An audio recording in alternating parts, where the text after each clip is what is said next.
چه می‌دونم با یک آموزش دیگه که چجوری حتی 380 تا میگن 380 تا 3800 تا UC دریافت کنه از این ربات که صاحب این ربات این چین رو جدید گذاشته. فقط زودتر بجنبین که این فرصت رو از دست ندین.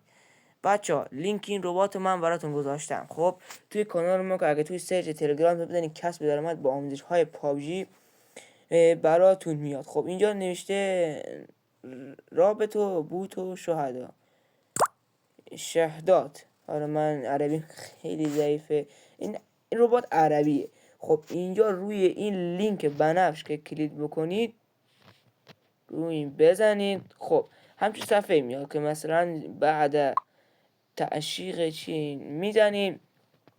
گفته اینجا باید الماس جمع کنیم، آدم عضو کنیم تو این ربات. خب مثلا میام اینجا به اینجا کار داریم وایسین تو من. خب اینجا روی این میزنیم شهر نشدات. خب اینجا بچه ها 660 UC داره، کود و 3850 الارز جدید که این خودش گذاشته. وقتی روش بزنید بعد روی نعم یا همون تیک نعم روی تأکید. خب باید اینجا چند تا ماموریت براش ما گفته که اینو باز کنین. کد رو براتون میدن تو مید اسپای که میگن چجوری این کد رو بزنین. آموزش براتون میذارم، فقط کانال ما رو دنبال کنید تا جایی که میتونید عضو تو این کانال اضافه کنید. ازتون خیلی ممنونم. گفته باید 200 تا الماس جمع کنیم و حداقل 50 شخص رو اینجا عضو کنیم که اینجا اگه شما بتونید 50 شخص با 200 نقره جمع کنید میتونین اینجا این کد رو بگیرین و خیلی ایزی 3850 خیلی میتونین علاج کنین، انفورد بگیرین، مکس کنین، خیلی چیزا میتونین با این انجام بدین. خب من روی این 660 میزنم ببینم این چیه.